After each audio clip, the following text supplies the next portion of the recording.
Welcome back. It's now time for your midday sports. Now, after a historic run in Birmingham last summer, the Sunshine Girls will play England for the first time since their silver medal achievement at the Commonwealth Games as they face the Roses in the first game of a 3-test series this afternoon. With one eye on the Netball World Cup in South Africa in July and August, the series will take on even more significance as it pits the third and fourth in the world against each other. This will also likely be the final test for the Jamaicans ahead of the World Cup, with no other series currently planned, and it also gives the Sunshine Girls an opportunity to reclaim the number 3 spot they held after the Commonwealth Games. Head coach Connie Francis says the game is putting her full trust in the girls ahead of the summer. I want to back this crop of girls to go out there and to do all the hard work. I know it will be very difficult. We're not getting any more practice game after this. So it's really about what we do at home and what we do at Suncorp. But I can assure you that, the work behind the work that they're giving can say that we can medal. The match is set to start at 2:15 p.m. today, Jamaica time in Manchester. Newly appointed West Indies men's selector Roland Butcher has warned fans not to expect instant results as he begins work with the regional body ahead of the team's series against Zimbabwe in February. Butcher, who will join lead selector Desmond Haynes and interim head coach Andre Coley as selectors, says he is more interested in long-term solutions. Well, in order to get a quick fix, there's going to have to be a tremendous amount of luck.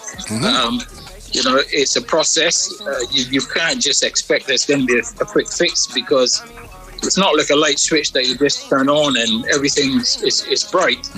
It's going to take a bit of time. But the thing really what you need to do is to show signs that you're moving in the right direction. And that in itself create a lot of confidence in the players and in the supporters.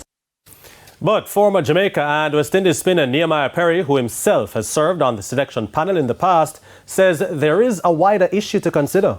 The fact is that the quality of our players and the quality that you're selecting from is not there anymore, which means that the best way, I would believe, to tackle our issues is to ensure that we have quality players coming through the pipeline. So the feeding ground is the school, clubs and parishes, and the regional cricket.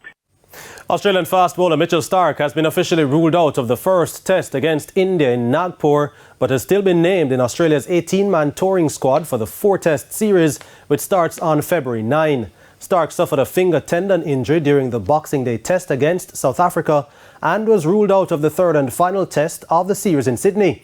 Starc won't join the squad until the lead-up to the second test in Delhi.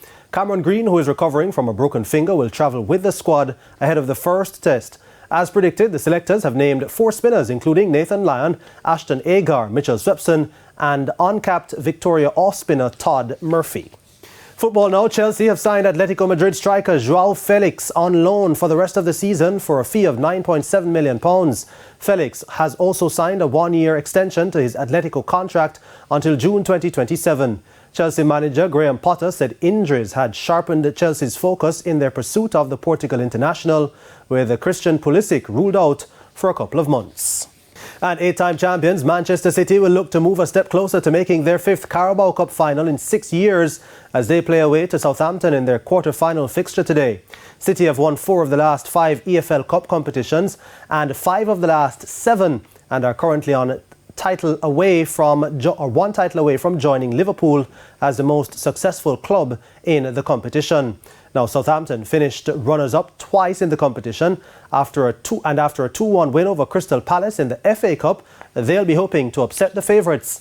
Meanwhile, after a shock 4-1 beating at the hands of a League One side Blackpool in the third round of the FA Cup on Saturday, Nottingham Forest is selected to go strong in their game, or is expected to go strong in their game against Wolves, with this being the only available trophy this season. Both games kick off at 3 p.m.